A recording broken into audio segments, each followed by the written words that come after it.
The November elections did very little to halt or even slow the great American decline.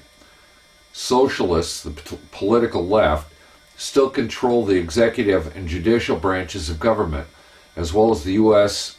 Senate, not to mention the media, educational system, and culture. Obama's legislative agenda will slow down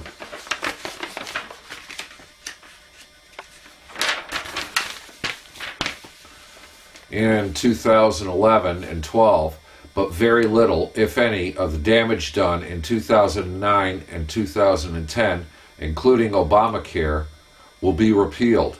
The Republicans do not have the vote to do so, nor, for the most part, do they have the stomach for a major fight with the Obamacrats.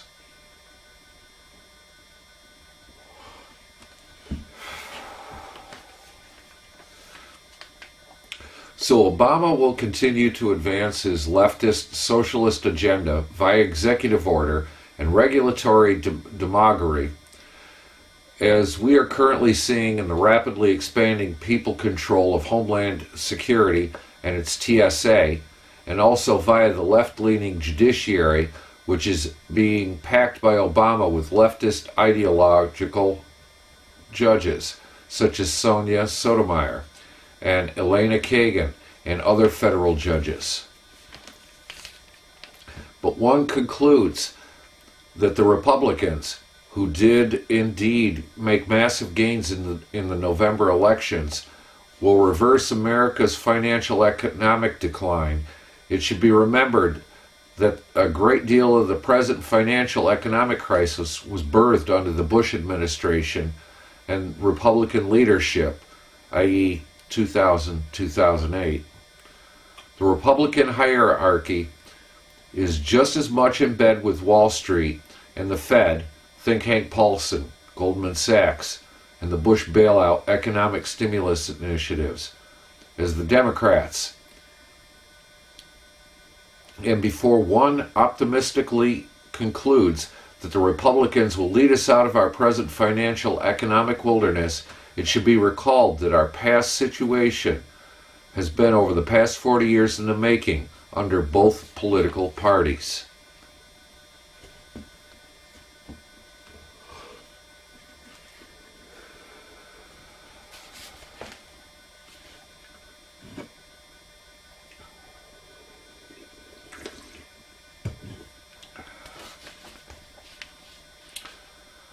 And it should be remembered that the liberal Eastern globalist establishment controls the hierarchy of both major parties, Republican and Democrat. Their major candidates and their major policies. The GOP leadership fought tooth and nail against Tea Party candidates in November election, causing some to be defeated by Democrats. The hierarchy, but not the grassroots, of the Republican Party is just as much in bed with Wall Street and the Fed as the hierarchy of the Democrats. There were some great conservatives elected or re-elected in November, like Ron Paul, who will have much more visible platform for advocating sound economics, a gold-backed currency, audits of the Fed, and U.S. gold supplies, etc. But truly, conservative Republicans will face stiff opposition from the hierarchy of the Republican Party, which will compromise at every point with the Social Democrats. Our best political hope is that the grassroots anger epitomized by the Tea Party movement will grow to the point that true conservatives will take control of the Republican Party before the 2012 elections, as they did in 1980. This writer would estimate the odds of that possibility occurring at only 1 in 3. But despite the November election results, the financial economic decline of America, which was 40 to 50 years in the making, the destruction of the U.S. dollar, and the deflationary depression followed by an inflationary depression or hyperinflation are still in the cards for the next 1 to 3 years. Neither conservative nor liberal interventions are likely to alter the coming financial economic collapse.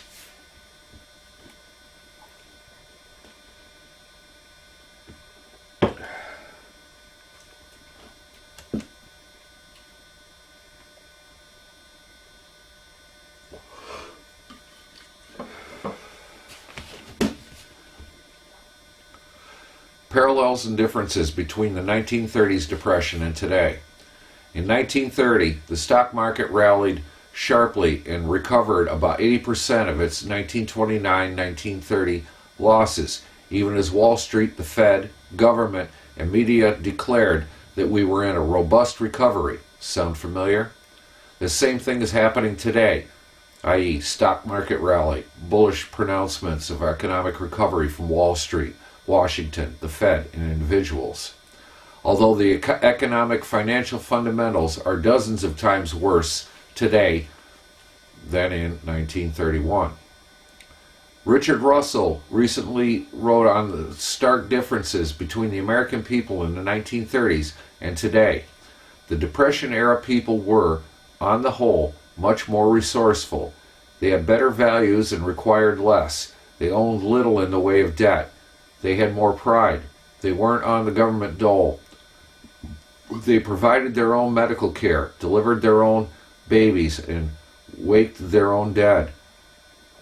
People then still grew their own transport, horse to colt, wood to wagon, and corn to energy. They embodied Christian modesty, a will to work with pride, hermetic community, patriotism, generally family cohesiveness, all considered to be old, outdated thinking today. At the roots of our present culture, where it really counts, today's people are wired differently. They have expectations, entitlements, and grand notions about what they are worth. I find no common ground between today and the old thinking of the 30s. And the 30s people would trust the US dollar because it had the backing of precious metals. Today, trust is declining. Self-reliance is declined. People have high expectations, high self-esteem, and minimal skills in dealing with a government that is in betrayal mode. They have lived in fat times all their lives. Now the institutional foundation of good times are under assault. They trust the government. This trust is being betrayed daily. People sense it, but they do not take evasive action. Owning gold and silver coins is one form of evasive action. Rightly or wrongly, Americans trusted their government in the 1930s, not today. Government, as part of the people's lives, was still relatively small in the 1930s, not today. Today, they fear their government.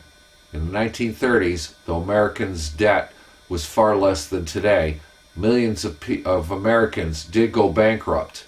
Today, with far more debt than in the 1930s, even more millions of Americans are going bankrupt. Today, the American government is also bankrupt. In the 1930s, our gold-backed currency was not in danger, but today our fiat currency is in danger of total destruction.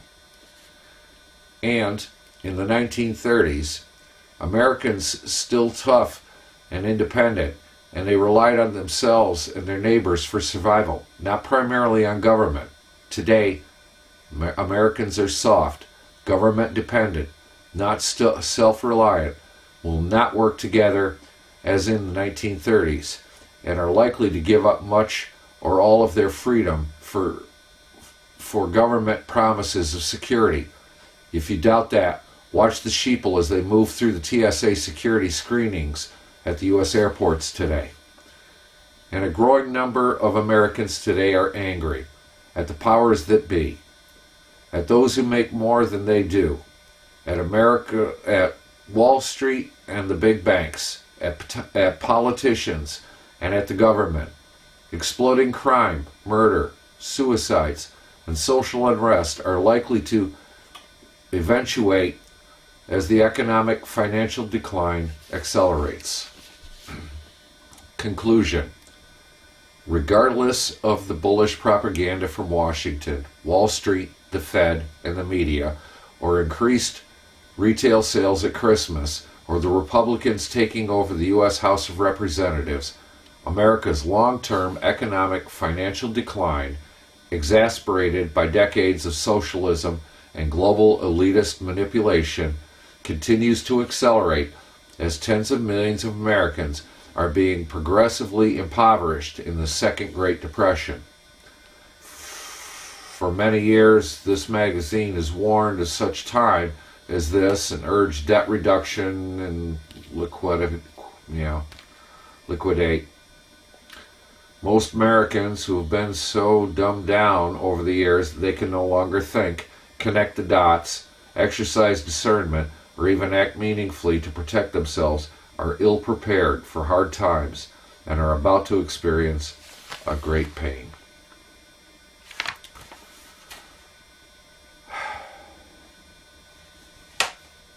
People, kind of late, but if you haven't started to, prepare.